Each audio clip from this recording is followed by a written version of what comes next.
We spoke about last time when we caught up, Manny Pacquiao might be coming down for the fight. Jake Paul, your thoughts on Jake Paul at the moment? And, he's looking that he might be coming back into the ring in August. Who would you like to see Jake Paul potentially fight? I know he's such a big social media platform, he can sort of throw the fishing line out to anyone, but he's a friend of yours. Your thoughts on that?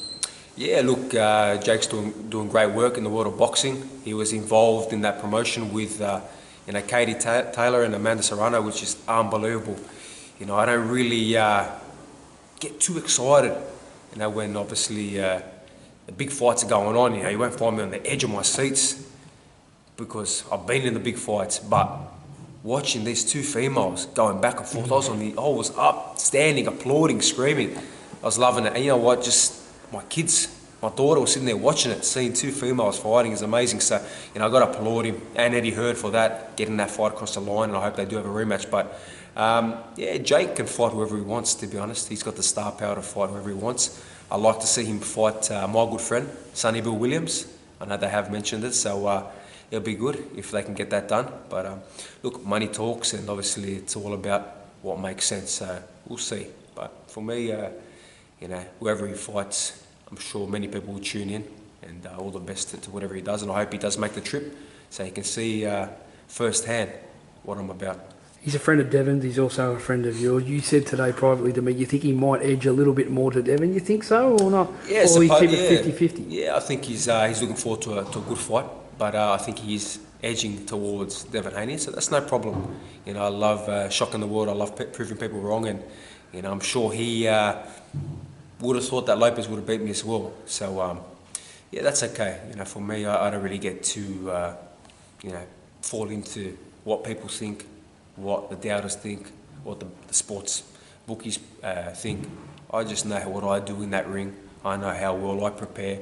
So with me or against me, no problem. I will handle my business no matter what. You said the other day you heard from Manny Pacquiao. He's a very, very busy man. Obviously, they've washed up their presidential race to see who's actually going to run the country. And that is there a chance that we do see the unified guy, that he's been there and done it at certain times in his career? He's been there for you. You used him, or he's used you as a sparring partner. Is there a chance we will see Manny down here?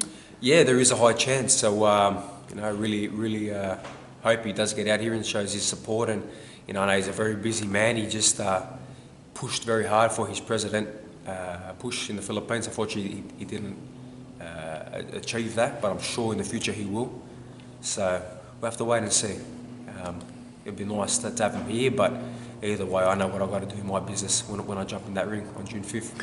Katie Taylor versus Serrano, Eddie Hearn the promoter, and obviously Jake Paul. You were very active that day on Twitter. It was fantastic, in support to the girls and whatnot. Eddie Hearn again, he said a couple of things in the media on FightHype when we've got him a couple of times that he thinks Devin should win this fight.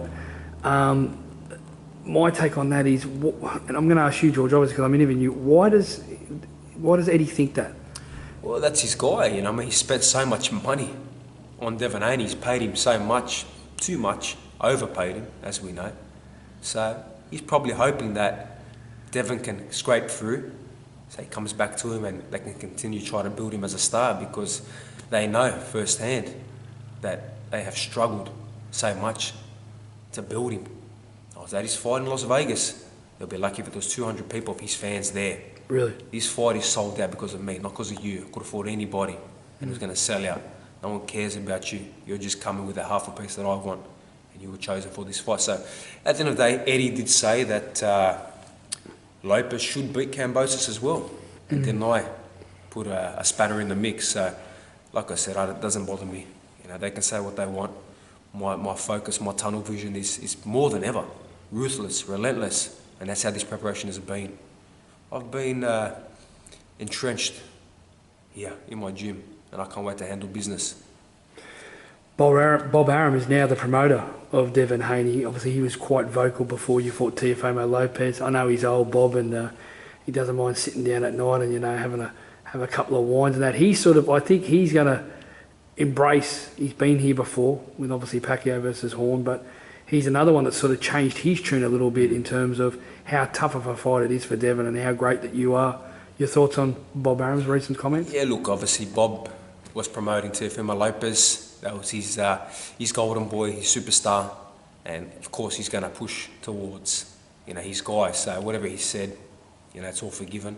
He's a part of this promotion, and he, obviously with my promoter Lou DeBella and my company Fresh Promotions, you know, and all the people from Foxtel Main Event to ESPN, all pushed, and Duco as well, and TEG, you know, made this fight happen with all the specifics.